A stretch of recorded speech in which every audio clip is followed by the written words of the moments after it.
Tonight, we heard from President Biden on his accomplishments in his first 100 days in office and on his vision for our country moving forward. It's been a telling 100 days and a telling evening, though not perhaps in exactly the way that President Biden has presented them to Utahns and to all Americans. While President Biden campaigned as a centrist and something of a moderate, he's governed as anything but that.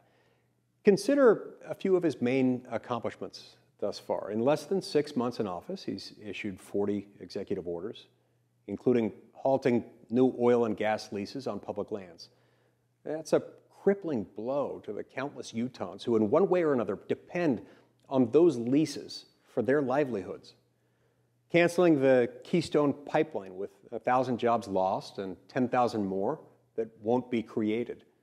Rejoining the Paris Climate Agreement, re-implementing a catch-and-release program, halting immigration enforcement, and ending the Remain in Mexico program and our asylum agreements with the Northern Triangle countries of Guatemala, El Salvador, and Honduras.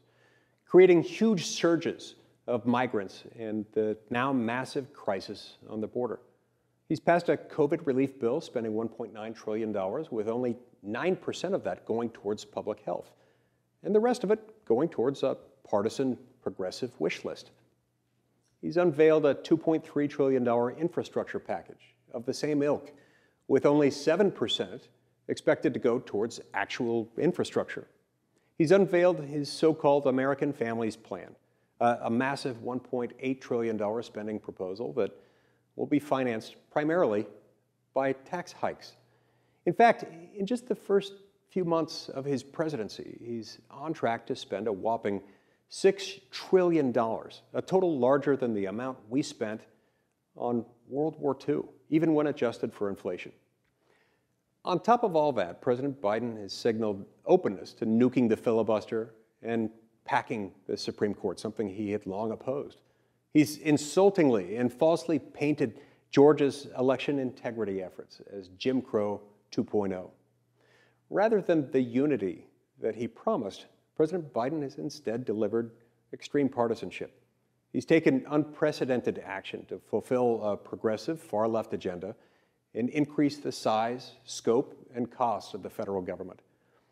Ultimately, this agenda will only serve to make Utah and our country less prosperous, less fair, and less free. We have to remember that ultimately, government power is force, and it expands only at the expense of our liberty. Hardworking Utahns and Americans everywhere deserve an agenda that offers real hope, unity, freedom, and opportunity. Thank you.